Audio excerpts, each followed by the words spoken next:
Recientemente se publicaron datos provisorios del último censo de 2018 y hemos tomado ese periodo que bien comentás de 30 años, haciendo un corte intermedio en el último censo completo que tuvimos en el año 2002 y el anterior del año 1988. Por eso tomamos este periodo de 30 años.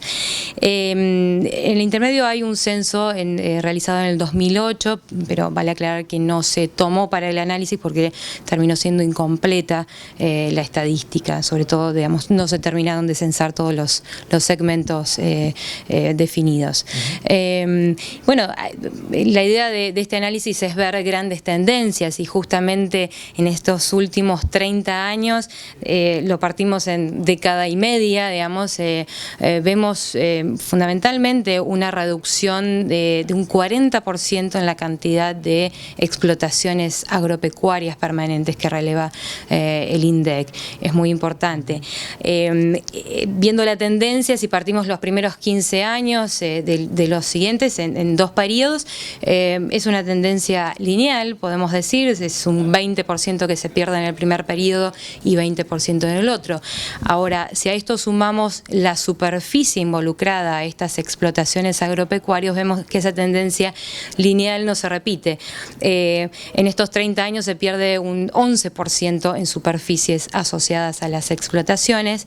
En el primer periodo prácticamente no se sufre variación, solo un 1% de retracción, cuando el 10% restante se pierde en el segundo periodo. ¿A qué vamos con esto? Entonces, partiendo estos últimos 30 años, podemos decir que en el primer periodo se da un proceso netamente de concentración, es decir, menor cantidad de explotaciones en una superficie similar, mientras que en el segundo periodo realmente vemos una retracción de la superficie asociada a explotaciones agropecuarias, además de una leve concentración, por supuesto. En características más particulares de estas explotaciones que vos bien enumerás, digo, ¿cómo es el perfil del productor? ¿Hay empresas involucradas? ¿Hay productores que lo hacen directamente? ¿Cuál es la participación de la mujer? Entiendo que también han monitoreado justamente estos temas, ¿no? Sí, claramente un censo agropecuario atiende un montón de cuestiones también socioeconómicas vinculadas al contexto rural. Datos interesantes a remarcar es que, como bien decías, un 90% de estas explotaciones dirigidas, gestionadas por los mismos productores, es decir, en forma directa. No hay empresas o profesionales tercerizados gestionando en su mayoría estas explotaciones. Cerca del 60% o menos del 60% llevan algún tipo de gestión técnico-administrativa y un tercio de estas explotaciones cuentan con acceso a internet y computadora en el mismo campo. O sea, es un dato interesante a resaltar en cuanto, bueno, vemos este proceso de concentración, pero también el grado de profesionalización que tal vez en sectores particulares se dio más fuertemente, como el sector agrícola. Si vamos puntualmente al resto de la ruralidad, todavía tenemos una deficiencia en cuanto a acceso tecnológico.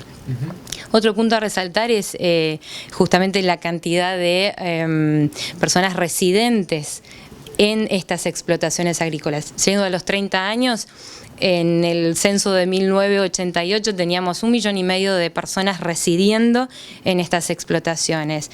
En el 2002 eso se había reducido a 1.200.000 y en este último censo tenemos solo 730.000 personas viviendo en forma permanente en estas explotaciones, o sea que hay un corrimiento también del campo a la ciudad importante.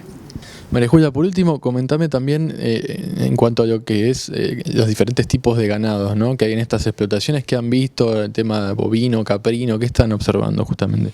Bueno, nuestro análisis se centró básicamente en el análisis de ganado bovino, particularmente, digamos, encarado a través de Rosgan.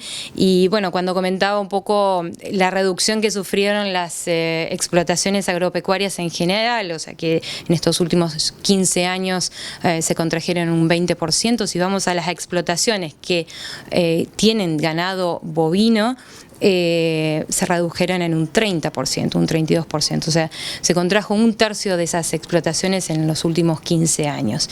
Y amén de esa contracción, analizamos justamente el corrimiento que se fue dando de la hacienda cuando analizamos por categorías. Vemos fundamentalmente un corrimiento desde las zonas pampeanas hacia las zonas extrapampeanas, fundamentalmente NOA y NEA, más fuertemente en el NOA, y un importante crecimiento porcentual en la Patagonia. Claramente que en términos absolutos todavía sigue teniendo un stock minoritario, pero hay un crecimiento muy importante en zonas patagónicas.